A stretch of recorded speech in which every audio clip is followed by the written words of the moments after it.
류마티스 관절염. 1. 면역계가 이상해지면 류마티스 관절염. 면역이란 자신의 체조직에 다른 이물 남-셀프의 침입한 경우 그것에 대한 항체가 생성되는 방어기구라고 할 수 있습니다. 자가면역 현상이란 자신의 체조직에 대한 항체를 생성하는 기능에 이상이 생겨서 체조직의 일부가 병적인 이물로 인식되어 자기 자신의 체조직에 대한 항체가 생성되는 현상입니다. 이 자가면역 현상으로 인해 일어나는 항원항체 반응이 여러 가지 질환을 일으킵니다.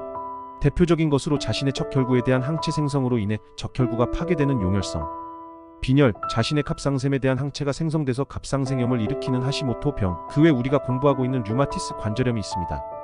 류마티스 관절염의 정확한 원인은 아직 정확하게 밝혀지지 않았지만 자가면역 현상이 주요 원인으로 알려져 있습니다.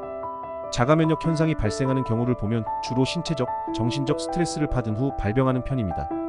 폐경 초기에도 발병률이 높다고 하는데 이는 류마티스 관절염이 호르몬의 영향을 받는다는 것을 반증하는 예입니다.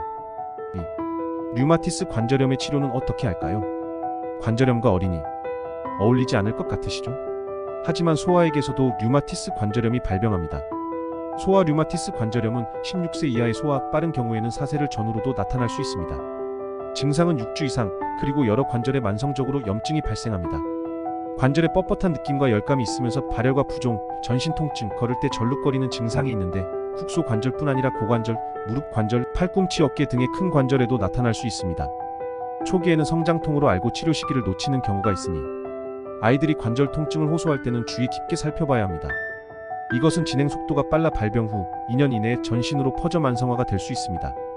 한창 키가 크고 신체 부위가 자라야 할 아이들이 류마티스 관절염으로 인해 관절에 이상이 생기고 관절 부위가 정상적으로 성장하지 못하면서 성장 장애가 생길 수 있습니다. 3. 류마티스 관절염에 얽힌 궁금증들. 류마티스 관절염은 우리 몸의 면역 체계에 문제가 생겨 발생하는 질병입니다. 이렇게 면역 체계에 이상이 생긴 질병을 자가면역 질환이라고 한다고 앞서 말씀드렸죠. 이렇듯 자가면역 질환은 온몸 어느 곳에도 발병할 수 있기 때문에 류마티스 관절염 외에도 다양한 종류가 있습니다. 첫 번째, 가수 윤종신 씨가 앓고 있어서 유명해진 크론병으로 소화관을 이루는 장 항문에 발생하는 만성 염증 성장 질환입니다. 소화기관 내에 정상적으로 존재하는 세균에 대해 과도한 면역 반응이 일어나면서 발병하는데 이 병에 걸리면 설사, 복통, 식욕 감퇴 및 항문 주변에 염증과 치질이 일어나기도 합니다. 크론병의 원인은 아직 정확하게 밝혀지지 않았지만 유전적인 요인이나 흡연과 같은 환경적 요인이 있습니다. 크론병은 혈액 검사와 대장 내시경 검사로 진단이 가능합니다. 다음은 건선으로 피부에 나타나는 자가면역 질환으로 피부 각질 세포가 과도하게 생성되면서 염증을 일으킵니다. 건선을 일으키는 요인에는 유전적 요인뿐 아니라 정신적 스트레스, 자극, 건조한 대기 환경이 있습니다. 건선은 만성적으로 천천히 진행될 확률이 있기 때문에 건선이 의심되면 조직 검사를 받아서 확진을 받는 게 좋습니다. 마지막으로 강직성 척추염으로 척추 주변 면역세포에 염증이 생기는 자가면역 질환입니다. 원인은 정확하지는 않지만 세균 감염, 외상, 과로 등이 영향을 주는 것으로 알려져 있습니다. 특히 허리 통증이 심한데 아침에 통증이 심하고 뻣뻣한데 초기에 치료하지 않으면 척추가 대나무처럼 굳어지는 강직 증상이 심해질 수 있습니다. 이와 같은 자가면역성 질환들은 완치가 쉽지 않기에 조기 발견 및 치료를 해주는 것이 무엇보다 중요합니다. 17. 안구건조증. 1. 눈이 건조해서 괴로운 안구건조증. 선생님들 중에서 어떤 분들은 안구건조증이 발생했는데 수업을 하는 중 되려 눈물의 양이 많아지는 증상을 겪어보신 분이 있을 겁니다. 안구건조증은 수분 부족, 눈물 성분의 불균형으로 인해 발생하게 되는데 눈물이 많은데도 불구하고 안구건조증으로 진단되는 경우는 어떤 이유에서일까요? 안구건조증의 주 원인은 눈물층의 분비 부족, 파손으로 볼 수 있는데 이에 대한 자극 즉 반사작용으로 많은 양의 눈물이 분비되게 되는 것입니다. 그런데 균형이 잘 맞아있는 눈물 성분이라면 한 번의 분비로 오랫동안 편안한 안구 활동을 유지할 수 있게 해주지만 균형이 잘 맞아있지 않은 눈물 성분이라면 편안한 안구 활동을 유지할 수 없기 때문에 지속적으로 분비를 하게 됩니다. 또한 나이가 있는 환자라면 눈물의 배출로인 피루관이 좁아지면서 눈물이 잘 배출되지 않아 양이 더욱 많아지게 되는 이유도 있습니다. 즉 안구건조증에서 눈물이 많이 나는 이유는 안구 손상의 반사작용, 피루관 좁아짐으로 볼 수 있습니다. 안구건조증이 있는데 눈물이 많은 경우 대부분 균형이 맞지 않는 눈물일 경우가 많으므로 건조증인데 눈물이 많아졌으니 호전되었다고 생각하지 말고 전문의와 상담을 하는 것이 권장됩니다. 2. 안구건조증의 치료는 어떻게 할까요? 몸속에서 분비되는 물질들은 크게 내분비와 외분비로 나뉩니다. 내분비는 혈관으로 분비되는 것들로 인슐린과 같은 각종 호르몬이 대표적이며 외분비는 여러 기관으로 분비되어 작용하는 것으로 소화액을 포함해 기관지의 점액, 눈물, 침 등이 모두 해당됩니다. 쇼그렌 증후군이라는 병은 외부로부터 인체를 지키는 면역계에 이상이 생겨 오히려 자신의 신체를 공격하는 현상이 나타나는 자가면역 질환으로 외분 비샘의 림프구가 스며드는 것이 특징적으로 관찰됩니다. 유전적인 이유, 감염에 대한 이상 면역 반응, 자율신경계 장애, 호르몬 이상 등이 발병 원인으로 생각되고 있지만 명확한 원인은 아직 밝혀지지 않았습니다. 특히 외분비 증상 중 안구 증상으로 결막과 결막을 덮는 상피세포가 파괴되어 건조 각결막염이 발생합니다. 눈물이 잘 나지 않아 눈꺼풀 아래가 까칠까칠할 수 있으며 이 외에도 자결감, 끈끈한 가닥 같은 것이 눈 안쪽에 고이는 현상, 눈물 감소, 충혈, 가려움증, 안구 피로감, 광감수성 증가 등이 나타날 수 있습니다. 안구 건조증이 잘 치료되지 않을 경우 쇼그렌 증후군을 의심해 볼 수 있으며 전문의와 상담하는 것이 좋습니다. 3. 안구 건조증, 이것이 궁금하다. 건조증은 눈뿐 아니라 피부, 코, 구강에도 쉽게 발생할 수 있습니다. 특히 겨울철은 대기 속 수분이 4050%로 매우 낮기 때문에 몸속 수분이 대기 중으로 이동하기 쉬워 건조증 발생률이 올라갑니다. 우선 피부 건조증은 자신이 너무 샤워를 자주 하지 않나 확인해 봐야 합니다. 피부 수분을 뺏기지 않도록 하는 천연 보호막 성분이 대부분 수용성인데 이 성분은 물이나 샤워 비누에 잘 녹기 때문에 샤워가 건조증을 악화시킬 수 있습니다. 피부 건조증이 있을 경우 샤워는 23일에 한 번씩, 보습제는 샤워 후 3분 이내에 바르는 것이 좋습니다. 코 건조증에는 수건을 널어놓거나 미니 분수 등 자연 가습이 효과가 좋은데 이는 수분 입자가 작아서 방 안 전체의 습도를 골고루 높이기 때문입니다. 유난히 콧물이 많고 딱지가 잘 생기는 경우 그대로 방치하면 점막이 헐어 코피가 날 수 있고 비중격의 뚫림 현상도 일어날 수 있는데 이때 일반 비염이나 감기약을 쓰면 증상이 악화될 수 있기 때문에 생리식염수로 세척해서 증상을 완화시켜야 합니다. 또한 아침 저녁으로 코 점막에 바셀린을 바르면 효과가 좋습니다. 구강 건조증은 수분 부족, 호르몬 분비 이상이 주원인이 될 수 있으며 여성 갱년기에 나타나는 대표 증상이기도 합니다. 60세 이상에서는 침샘의 기능이 떨어져서 잘 나타날 수 있고 수분 증발이 많은 겨울에 더 많이 발생합니다.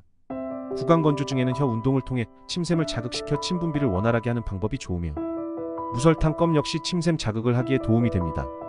그래도 증상이 개선되지 않는다면 비염이나 축농증을 의심해 볼 수 있습니다. 18. 손목 터널 증후군. 1. 손목 터널 증후군이란 손목을 지나치게 많이 씀으로써 손목의 신경과 혈관, 인대가 지나가는 수근관이 신경을 압박하는 증상이 나타나는 손목 터널 증후군은 손목을 구부리는 동작을 반복하는 경우 손목이 고정된 자세로 컴퓨터 작업을 많이 하는 경우가 대표적인 원인으로 꼽힙니다. 문서 작업을 많이 하는 직장인, 특히 교사에게 쉽게 발생할 수밖에 없는 이유입니다.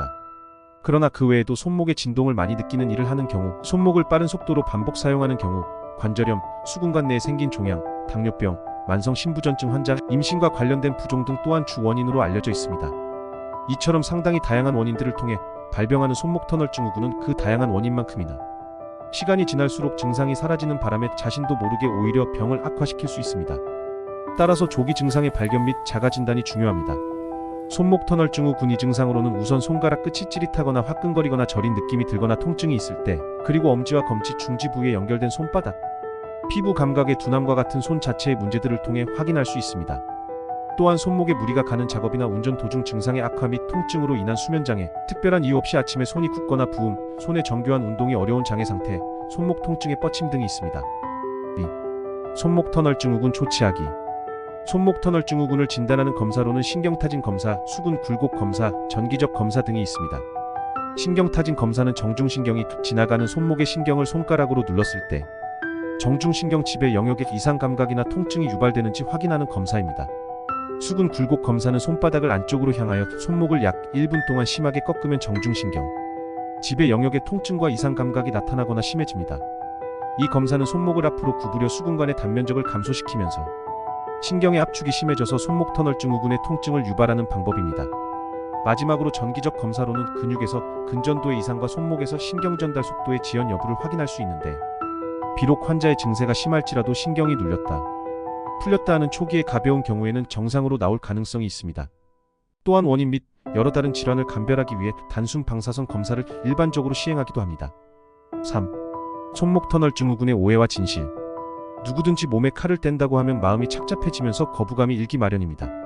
그러나 손목 터널 증후군에 대한 비수술적 방법이 실패하거나 계속적인 근력의 약화가 지속된다면 수술적 치료가 필요할 수도 있습니다. 수술적 치료는 현재 질환이 발생하는 이유가 인대에 의해서 신경이 압박되어 발생하는 것인 만큼 횡수근 인대를 잘라서 수근관을 넓혀주는 방식으로 이루어집니다. 물론 수술을 하기 전에 진단을 확실히 하고 마취 위험도 등을 파악한 후 진행하는데, 피부 절개를 어떻게 하는지에 따라 개방성 방법과 관절 경적 방법으로 나뉩니다.